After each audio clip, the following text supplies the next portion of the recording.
Let me tell you a story. I was sitting in my local park bench yesterday and I was transfixed as I noticed how two dogs were interacting in a way that I hadn't expected. The two dog owners, who knew each other in some capacity, each had a dog who didn't know each other. And the person that instigated the conversation was exercising her dog with a frisbee. Now, I was fascinated to watch when she threw the frisbee, which, as you know, travels some distance. Her dog would always catch the frisbee when it went into reverse at the last minute, but was always successful in catching this frisbee. Now the other larger dog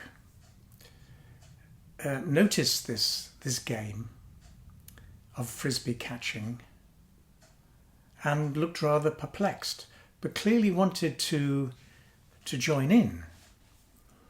When the dog owner threw the frisbee for a second time, the dog who was used to catching the frisbee again easily caught the frisbee quite successfully, and the other larger dog failed to get to the frisbee and catch it on time.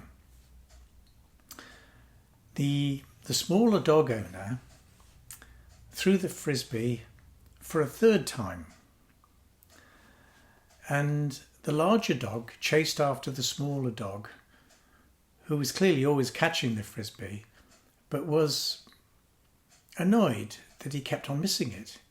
He would get to the frisbee slightly quicker than the smaller dog, but would miscalculate the reverse action of the frisbee.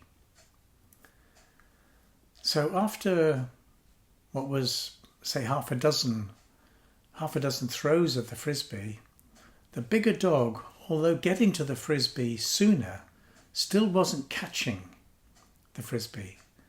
And the younger dog, the younger, smaller dog, got it every time. So I could sense that the larger dog was getting a bit annoyed with himself and the other dog, and decided to sabotage the smaller dog's effort to get the frisbee by snapping at her heels, but failed. The smaller dog still got the frisbee as we were getting into the 8th or even 9th throw of the frisbee. The larger dog now was getting to understand how the frisbee was going to reverse in midair at the last minute. I think it was the 12th throw of the frisbee when the bigger dog finally worked out how to get to the frisbee and catch it, which she did. So why am I telling you this story? Well, the story speaks to me about understanding the concept of what we call neuroplasticity. This is how the brain rewires itself to learn to do new things that it didn't know how to do before, to adjust behaviour and adjust, of course, our human behaviour, as the dog did eventually in order to catch the frisbee. I suspect the larger dog was used to catching a ball rather than a frisbee and had to readjust how she would get to the frisbee before the other dog and readjust her behaviour. Now, I understand this is a simple example, but as humans are just as capable of adjusting our behaviour in order to get a different outcome,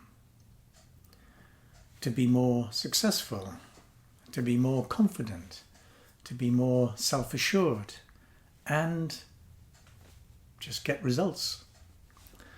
So thinking about the dogs, for the larger dog to get this frisbee, she had to make some adjustments to her belief that a frisbee was different from a ball. Clearly, again, this is a rather straightforward example of how we can change our behaviour. But for humans to change their behaviour, we normally require a change in how we think. And our thoughts are based on our beliefs about situations. So changing behaviour only comes from an alteration of how we feel. The way we feel comes from an alteration about how we think. And the way we think requires an alteration in our beliefs about ourselves and the world around us. So thinking about the dog again, the dog in question clearly had to change her belief about how the frisbee was different from a ball and adjust her behaviour to get the feeling of success when she caught the frisbee. Because she wanted more of that feeling of success, she would now continue to compete with the other dog in order to get the frisbee. So although the dogs were competing with each other, for human beings to change their beliefs, they're mainly competing with themselves. We are in effect changing our beliefs about what's possible by taking on a challenge in the same way the larger dog had. She took on the challenge of getting that frisbee and kept going until she was successful and had that feeling of pleasure that it gave her. It was a challenge and it was a goal. Similarly, for us human beings, in order to change our beliefs, we have to have a goal that will require us to change our behaviour in some way. The behaviour will be based on the pleasure that we will get from succeeding at our goal. And this feeling that we get of pleasure comes from us thinking differently about how we go about achieving that goal. And in the process of doing so, we change our belief.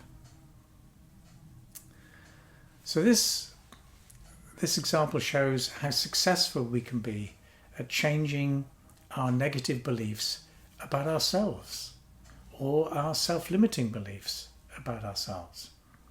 We can set a small goal, a goal that will have a positive feeling attached to it when we are successful.